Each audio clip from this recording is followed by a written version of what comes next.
இவளுக்கு பேட்டியை முடிக்கிறக்குள்ள என் வேட்டியை உரி உள்ள இருக்க போட்டி எடுத்தாலும் எடுப்பாங்க போல் இருக்க. கொஞ்சம் சீக்கிரம் முடிச்சு விடுங்கம்மா, அம்மா கடையில கொஞ்சம் வேலை இருக்கு. வணக்கம். இந்த வீடியோ நம்ம என்ன பார்க்கணும்னா, ஒருத்தரோட பேட்டி பார்க்க போறோம். அவர் யாருன்னா நம்மளோட சிஎம். அவர் எப்ப ஆட்சிக்கு வந்தாரோ அப்பவே மக்களோட நிம்மதி எல்லாம் போச்சு அப்படின்னு சொல்லாத அளவுக்கு அவரு ஆட்சி நடந்திருக்கு. அது 5 வருஷத்துல அவர் பண்ண சாதனைகளும் பண்ணாத சாதனைகளும் நம்ம வீடுல வந்து பகிர்ந்துக்க போறாரு. இப்ப சாதனை நம்ம கூப்பிடுவோம். ஓ ஐயா ஐயா, ஓய் தலைக்கு பாட்ட போட்டாங்க வேற.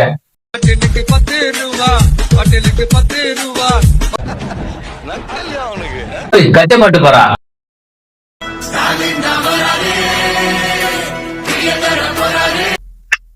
ஐயா வணக்கம். வணக்கம். உங்க அப்பா நாட்டுக்காகவும் தமிழுக்காகவும் நிறைய பண்ணிருக்காரு. தமிழுக்கும் தமிழ் மீது நிறைய ஆர்வம் இருக்கும் தெரியும். ஒரு திருக்குறள் சொன்னீங்கன்னா நம்ம அதுக்கு அடுத்த நிகழ்ச்சிக்குள்ள போயிடலாம் ஐயா. வேணாம்டா வேணாம்டா வேணாம்டா வேணாம்டா. ஆக திருக்குறள். ஆமையா. ஆக உள்ளங்கவர் காவியமே உச்சார ஓவியமே. என்னடா டென்ஷன் பண்ற ஐயா? திருக்குறள் திருக்குறள் கேட்ட ஐயா. திருக்குறள். ஆக முயற்சி திருவினையாக்கும், முயற்சியின்மை இளமை புகுத்திவிடும். ஓ திருக்குறள். நல்ல வேளை வள்ளுவர் இல்ல, இருந்திருந்தாரு எழுத்தாணி எடுத்து உன் கண்ணிலேயே குத்து. உங்க ஆட்சி முடிய போது இது வரைக்கும் நீங்க மக்களுக்கு நல்லதே பண்ணல அப்படின்னு சொல்லிட்டு நிறைய பேர் சமூக வலைதளங்கள்ல பேசிக்கிறாங்க. ஒண்ணும் பண்ணல. அதேதான் அவங்களுக்கும் போய் சொல்ல. அதை பத்தி நீங்க என்ன நினைக்கிறீங்க?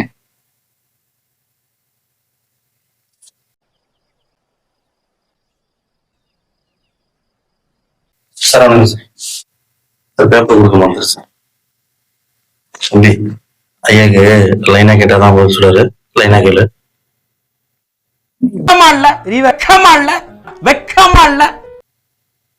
அதையா உங்க ஆட்சி முடிய போது மக்களுக்கு இது வரைக்கும் நீங்க நல்லதே பண்ணல அப்படின்னு சொல்லிட்டு சமூக வலைதளங்கள்ல பேசிக்கிறாங்க. அதை பத்தி நீங்க என்ன நினைக்கிறீங்க? ஆக சொல்றதையும் செய்வோம், ஆக சொல்லாததையும் செய்வோம். ஐயா அடுத்த கேள்வி. உங்கள் தேர்தல் வாக்குறுதியில நீட் தேர்வை ரத்து செஞ்சிருக்குன்னு சொன்னீங்க. இது வரைக்கும் நீங்க எதுவும் அது எந்த நிலவரத்துல இருக்கு?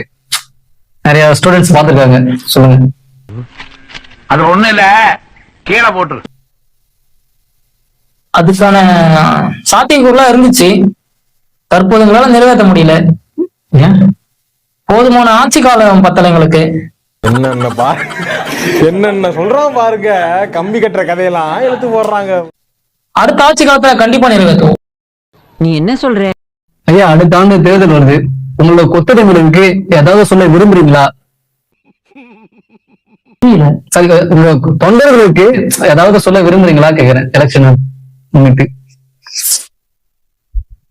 ஆக திராவிட மாடலின் பார்ட் 1 மட்டும் தான் பார்த்திருக்கீங்க. 2026ல 2.9 வருஷமும் பாப்பீங்க. என்னங்க எனக்கு ஒண்ணுமே புரியலையா? அது மட்டும் இல்ல, 2031ல உதய சேர்ந்தவே உதிக்கும். ஐயா அடுத்த கேள்வி. நடிகர் விஜய் கட்சி ஆரம்பிச்சிருக்கு, அதை நீங்க எப்படி பாக்குறீங்க? கொஞ்சம் மங்களதான் தெரியுது கண்ணாடி போட்டதுனால. கண்ணாடி போட்டா கொஞ்சம் தெளிவா தெரியும். தம்பி காமெடி வேண்டாம், நான் சொல்லிட்டேன். நானு காமெடி பண்ணாத. ஐயா உங்களுக்கு போட்டியா நிகரா வந்திருக்காரு, அது எப்படி பாக்குறீங்க சொல்லிட்டு கேட்டேன். அவர் கட்சி ஆரம்பிச்சலாம் பிரச்சனை இல்ல. ஒரு மக்கள் தேர்ந்தெடுத்த முதலமைச்சர் கூட மரியாதை இல்லாம தகாத வார்த்தையெல்லாம் ஓருரிமையில பேசிட்டு இருக்காரு. அதை நினைச்சு நான் ஒண்ணும் வருத்தப்படல.